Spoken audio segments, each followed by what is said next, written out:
مساء الخير عليكم، زي ما عودناكم دايما في قمة العاصمة. ضيف جديد وحلقة جديدة. النهاردة معانا فنانة متعددة المواهب، فنانة تشكيلية، عايزة أقول إبداع، فن، حضور. معانا الفنانة المتألقة دايما آية نبيل. أهلا بيكي. اهلا بحضرتك يا استاذه زينب. آية نبيل، عرفينا بنفسك كفنانة تشكيلية أه وكشخصية. طب حاضر يا ستي. اولا انا سعيده جدا ان انا مع حضرتك يا استاذه زينب على أنا أسعد المهنه والله يا الجميله. حبيبي والله. احنا مش اول مره نتقابل، بس اول مره اكون في استوديو على الهوا مع حد اصلا، فيعني اكسبيرينس جديده بالنسبه لي. انا آية نبيل، انا اخصائيه نفسيه متخصصه في العلاج المعرفي السلوكي والعلاج بالفن والسايكودراما، وفنانة تشكيلية. دخلت معارض من يمكن بقالي حوالي 17 أو 18 سنة بدخل معارض، لكن الفترة الحالية أنا كنت بس يعني ظاهرة أكتر من الأول، فكان ليا الشرف إن أنا أكون في كذا معرض قريب وأقابل حضرتك. طبعا انا قابلتك في اسكندريه وفي القاهره، وكان عندك حضور يعني لفت نظري. ربنا وعايزه يخليك. اقول لك انت كمان، انا عايزه اقول مفاجاه حلوه للمشاهدين. انا في كل معرض بروحه جايزه. امسك الخشب ولا ايه؟ مفيش خشب هنا. ميرسي. فطبعا يعني انت متالقه جدا. الحمد لله. طبعا الحمد لله، عملك توفيق من ربنا. فيه ابداع. طبعا اكيد طبعا كل الناس اللي او الاداره، الفن، اللي هو يعني المدير، ايا كان، كصاحب جاليري، كصاحب مؤتمر، ملتقى، بيشوف آية نبيل في عمل يديها على طول جايزة أولى. ميرسي. صح كده؟ والله ده يعني من فضل ربنا، يعني أنا بالنسبة لي بتفاجئ برضه. صح؟ الحمد لله. لا انت أنا شفتي المرة اللي فاتت كانوا عاملين ايه؟ شفت التكريم كان هايل. دكتورة نرمين فاجأتني بتكريم أكتر من رائع، الحمد لله على لا المركز وبعدين الأول. كمان خدي بالك الحضور، الناس اللي كانت حاضره والفنانين اللي حاضرين اتلفوا حواليكي. بيقول لك انت لو ما خدتيش الجائزه دي، انا سمعتهم بودني على فكره، انت لو ما كنتيش خدتي الجائزه الاولى كنا هنقول في حاجه غلط. والله ده صح؟ شرف ليا، لأن بالذات كمان لما بتدخلي معارض يكون مستواها أصلا عالي، مستوى الأعمال المعروضة فيها كويس جدا، ده حاجة بتسعدني لو كسبت فيها مركز أول. فعشان لما بيبقى المنافسة عالية بحس بقيمة الجائزة أكتر. اه لا الحمد فعلا لله. كان في منافسين كتير. ده حقيقي، دي كان في فنانات كتير وفنانين من نوع تقيل يعني. لا فعلا دي ده حقيقه. حقيقي. وطبعا واحنا بنشهد بجاليري لمسات بيقدم طبعا ما شاء الله فنانين شباب، وكمان في سن برضه مبكر، وفي سن يعني الوسط. عايزه اقول لك في ابداع كده في اختيار الذوق. اكيد طبعا. ما هو تنسيق المعارض بيبقى طبعا من يعني ما بيقفش على حاجه. ما لا. كبير هترسم، صغير هترسم، المهم تطلع صوره حلوه. ده حقيقي. لا، ما هو الفن مش معناها ان صورة حلوة او وحشة برضه، لا يعني هي معناها انك عرفتي توصلي. تحسي باحساس من خلال الصورة. اه طالما ده حصل ووصل لك احساس معين يبقى ده فن. بالظبط. واللي بيقدر الفن هو اللي بيعرف ينسق اللي عينه معرض حلوه. حلو. ده حقيقي. طب احكي لنا، طيب بدايه مشوارك امتى عرفتي تقولي ان انا بعرف ارسم؟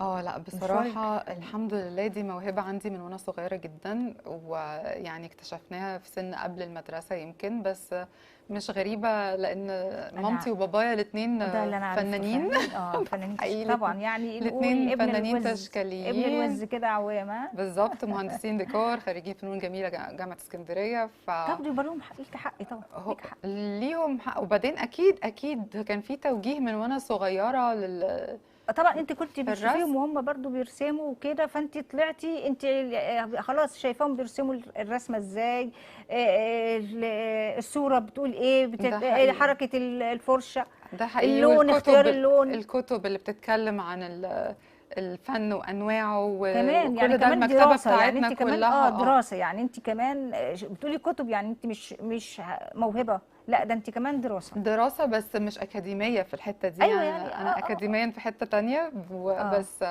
يعني دراسه من البيت، يعني من بالظبط، ده اللي عيله انا اقصده. فنيه اصلا، ده فالحمد اللي انا لله يعني اقصده. طلعت الحمد شاربه لله، منهم. الحمد لله.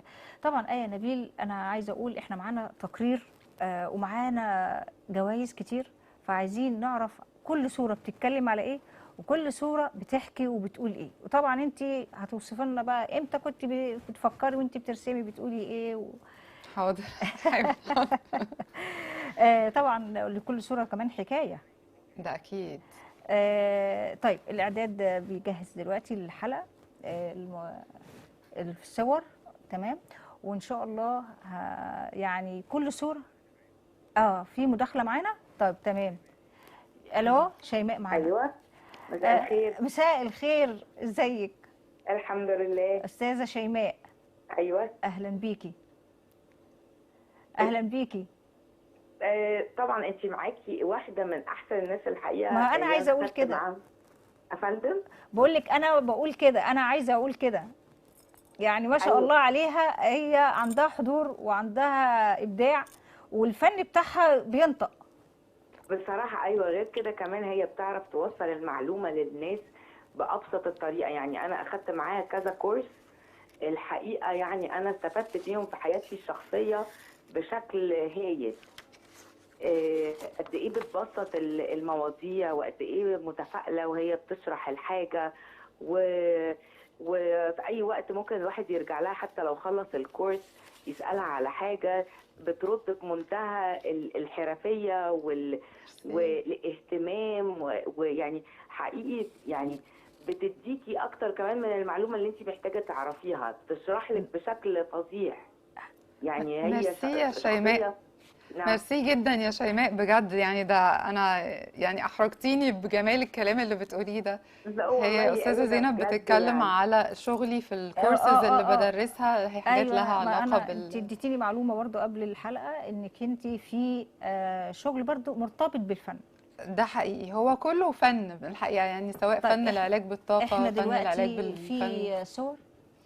شكرا يا شيماء. شكرا يا استاذه شيماء. بصي الصور اللي حضرتك يعني موجوده اكيد في كل معرض. ده سفير باراجواي، كل معرض. ده بابي بابوس. ده باباكي؟ باشمهندس نبيل حمدي. ده المعرض ده هنا المعرض بتاع لمسات مع دكتور نجمين، وكان فيها سفير العراق تقريبا. معلش انا من غير نضاره. ده صورتي مع مامي هي اللي فاتت، كان في المركز الروسي، وده تكريمي من يوم السياحه العالمي. كان معرض مع دكتور بركات، دكتور محمد بركات، وكان من احسن المعارض. دي صورة أنا عايزة أقول لك الصورة دي يعني خيال. حاسة إن فيها بعد. إحنا النهاردة كمان حلقتنا برضو ما ننساش إن هو أمل وألم. ده حقيقي. أنت كنت عارضة صورتين عايزة أقول لك برضو يستاهلوا إنك أنت تاخدي الجائزة الأولى فعلا. ميرسي. طيب إحنا هنطلع فاصل وهنرجع تاني نشوف التقرير معانا. استنونا في قمة العاصمة.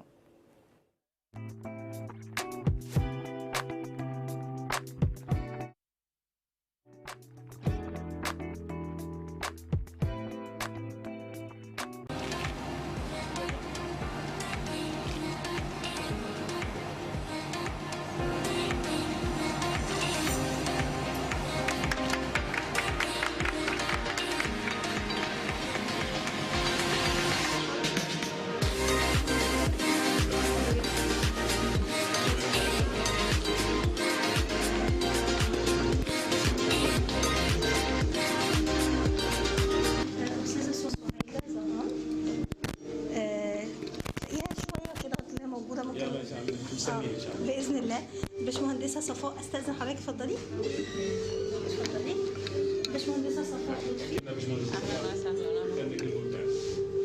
يعني كان هو موضوع المعرض الالم وامل، فدي بتعبر عن الالم وبرضه يعني فيها نسبه امل من الضوء بتاع الشباك اللي ماشي اللي راسم الوجه، وده برضه في وسط يعني التجريد او الخراب اللي موجود طلعت ورده برضو نبته في يعني في الالم حتى لو في وسط الجفاف. بالظبط كده. بالظبط يعني موجود يعني موجود الامل.